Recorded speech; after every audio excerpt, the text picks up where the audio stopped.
저 멀리 반짝이는 것을 보라. 무엇이 떠오르는가? 우리는 아름다운 별을 떠올렸지만 옛날 이들은 신을 떠올렸다. 과거 역사를 살펴보면 인류는 신이 있다는 사실을 믿어 의심치 않았다. 그러나 과학이 발달하고 인간이 하늘로 올라가며 상황은 변하기 시작한다. 인류는 달에 착륙했고 우주의 비밀을 하나둘 풀기 시작한다. 인류는 자신들이 우주의 먼지보다 작은 존재라는 걸 깨달았으며 신이 하늘 위에 살고 있지 않다는 사실을 알게 된다. 그러나 인간은 믿음을 저버리지 않았다. 종교는 날이 갈수록 번창했고 현재의 인류는 80%가 종교를 갖고 있다. 그리고 21세기의 신은 여전히 건재하다. 더불어 1960년 이후 심폐소생술의 발견으로 죽음의 문턱까지 갔다 살아오는 사람들이 늘어나며 신을 보았다, 천국을 보았다 주장하는 이들이 대거 등장한다. 그들은 죽음의 문턱 앞에서 밝은 빛을 보았다고 말한다. 임사 체험자 중에는 저명한 뇌과학자 이븐 알렉산더도 포함되어 있는데 그는 뇌사 상태에 빠졌다가 깨어나면서 자신이 천국에 다녀왔고 신을 만났다 주장했다. 그 역시 찬란한 빛이 자신을 감쌌다고 이야기한다. 그가 정말 신을 만났는지 우리는 모른다. 그러나 논리적으로 따져볼 수는 있다. 뇌는 의식을 만들어내는 장치에 해당한다. 코드를 뽑으면 컴퓨터가 꺼지는 것처럼 뇌가 없다면 의식은 없다. 그러나 알렉산더는 뇌가 꺼진 상태에서 보았던 천국의 모습을 상세하게 설명했다. 이게 말이 될까? 임사 체험자들의 골든타임은 4분이다. 심장이 멈추어도 뇌는 4분간 살아있다는 말이다. 의학계에서는 임사 체험자들이 보는 영롱한 빛은 뇌가 4분 동안 죽음의 공포에 극심한 스트레스를 받아 만들어진 환각이라 말한다. 그러나 뇌과학자 이븐 알렉산더는 4분이 아니라 7일간 뇌사 상태에 빠져 있었다. 다시 말해 7일간 뇌가 꺼져 있는 상태였는데도 그때 보았던 천국을 또렷하게 기억했다는 것이다. 뇌과학자였던 그는 과학적으로 설명되지 않는 현상을 직접 겪자 인간의 의식은 뇌가 만드는 게 아니라 영혼이 만들어내는 것인지도 모른다 라는 생각을 하게 된다. 즉 나는 뇌가 꺼져 있는 상태에서 천국을 보았으니 나의 의식은 뇌가 아닌 다른 곳에서 만들어진 것은 아닌가? 그럼 어디에서 만들어진 것일까? 내 영혼이 의식을 만든 것은 아닐까라는 생각이다. 그의 추론이 말도 안 되게 들릴 수도 있겠으나 사실 영혼의 존재를 과학적으로 입증한다면 얘기가 달라진다. 영혼의 존재가 확인된다면 사후세계와 신의 존재까지 확인할 수 있는 길이 열리기 때문이다. 그럼 영혼의 존재가 실제로 입증되었을까? 아니 이런 시도를 한 사람이 있기는 할까? 1907년 맥두걸이라는 내과 의사는 영혼의 존재를 입증하는 실험을 진행한다. 예를 들어 뜨거운 커피 한 잔이 있다고 치자 커피잔에서 뜨거운 김이 올라온다. 액체에서 기체로 변한 수증기는 눈앞에서 사라지지만 커피는 딱 그만큼의 질량이 줄어들었을 것이다. 맥두걸은 이에 차가 나여 발칙한 생각을 한다. 영혼이 만약 존재한다면 영혼에도 무게가 있지 않을까? 만약 영혼에도 무게가 있다면 죽은 후에 영혼이 빠져나가는 순간 몸무게는 딱 그만큼 줄어들지 않을까? 맥두걸은 이 생각에 힌트를 얻어 최초로 영혼의 존재를 확인하려 했다. 그는 환자 6명을 대상으로 사망 전후의 몸무게를 재는 실험을 했는데 평균적으로 사망 후 21g이 줄어드는 것으로 나타났다.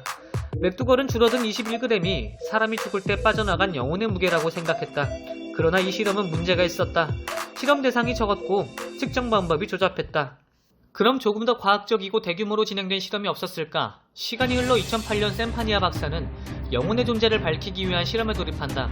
그는 유체 이탈을 경험한 사람들 대부분 영혼이 공중에 떠올라 의사를 내려다보았다는 말과 간호사들의 대화 내용도 인지하고 있었다는 것에 힌트를 얻어 실험을 계획한다. 실험의 제목은 어웨이 프로젝트. 미국과 유럽 25개 응급센터와 15,000개의 병실이 참가한 대규모의 프로젝트였다. 샘파니아 박사는 생명이 위독한 환자가 실려오는 수술실 내부에 높은 선반에 사진들을 놓아두었다.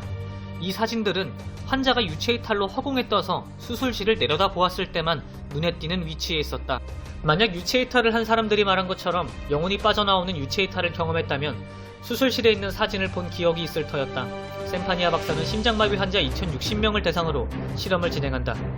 심장마비는 맥박이 정지되고 시각과 청각, 뇌의 전기 신호도 사라지는 등 죽음에 가장 가까운 상태이기 때문이다. 아무튼 실험은 진행되고 2060명의 환자 중 9명이 유체이탈 등의 임사체험을 경험한다. 그렇다면 이 9명은 수술실에 올려놓은 사진을 보았을까? 그런 사람은 없었다. 다만 조사 결과 이 중 57세의 환자 1명이 심장 정지 기간 동안 사람들의 대화나 행동, 소리 등을 정확하게 묘사했다. 그러나 이 환자의 심장마비는 사진이 없는 곳에서 발생하였다. 따라서 영혼의 유체이탈이 실제로 일어났는가에 대한 객관적인 지표가 될 수 없었다. 57세 환자의 증언은 유사 체험이 있거나 영혼이 있다는 가설의 근거로 쓰이기보다는 심장이 멈춘다고 해서 뇌까지 바로 멈추지 않는다는 주장을 뒷받침하는 것이 더 합리적이었다. 그러나 중요한 것은 여기에서도 영혼의 존재는 증명되지 않았고 영혼의 존재는 입증되지 않았다는 것이다. 그럼에도 불구하고 21세기 신은 여전히 건재하다. 왜 그럴까? 신은 입증되지 않았지만 필요한 존재이기 때문이다. 신은 사람들에게 믿음의 묘약을 선물한다. 08년 덴마크 오르우스 대학 연구팀은 한 가지 실험을 진행한다. 연구팀은 참가자들에게 신과 산타클로스에게 선물 받고 싶은 걸 기도하라 주문한 뒤 뇌파를 관찰했고 큰 차이를 발견한다. 참가자들이 신에게 기도하는 동안에는 미상액이라는 곳이 격렬하게 활성화되었지만 산타에게 기도할 때는 미상액에 변화가 없었다. 미상액은 도파민이 몰려있는 곳이다. 도파민은 쾌락을 일으키는 신경 전달 물질로 미래에 대한 기대를 갖게 하고 긍정적인 생각을 하게 만든다. 이를테면 희망이다. 즉 미상액이 활성화되었다는 것은 사랑에 빠진 것처럼 행복감이 풍성해졌다는 것이다.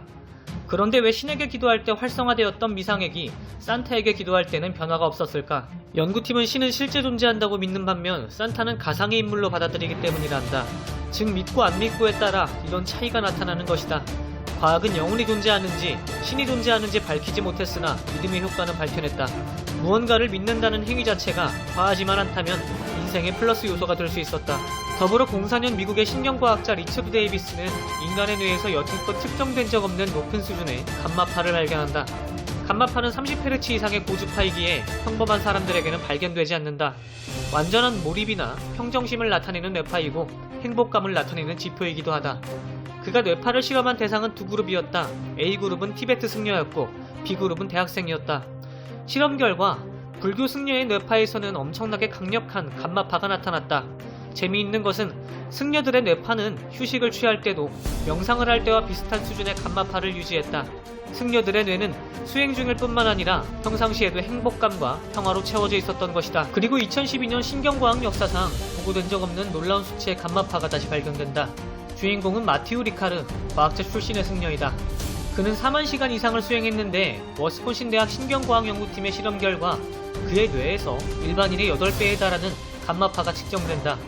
행복을 담당하는 영역인 전두엽이 엄청나게 활성화됨이 발견되는데 그는 과학이 발견한 가장 행복한 뇌의 소유자였다. 신에 대한 믿음은 뇌를 위로하고 행복하게 해준다. 이것은 신이 뇌의 산물이기 때문인지 신이 실제 존재하기 때문인지는 확실하지 않다. 그러나 종교가 인간의 행복을 위해 만들어진 개념이라면 신이 실제로 있는가에 대한 질문은 중요하지 않다. 신의 존재는 인간이 무언가를 믿는 행위 자체에 동기를 부여함으로써 삶의 불안감을 감소시키고 유대감을 강화하며 행복감을 증대시키는 역할을 한다. 신이 존재하면 좋겠지만 없어도 된다. 신은 이미 인간에게 많은 것을 선물했다.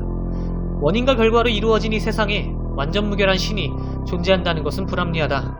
그러나 신이 없어도 신은 여전히 건재하며 인간의 믿음은 견고하다. 우리가 깨달아야 할 것은 믿는다는 행위 자체의 힘이다. 그대가 무엇을 믿던 믿음에는 힘이 있다.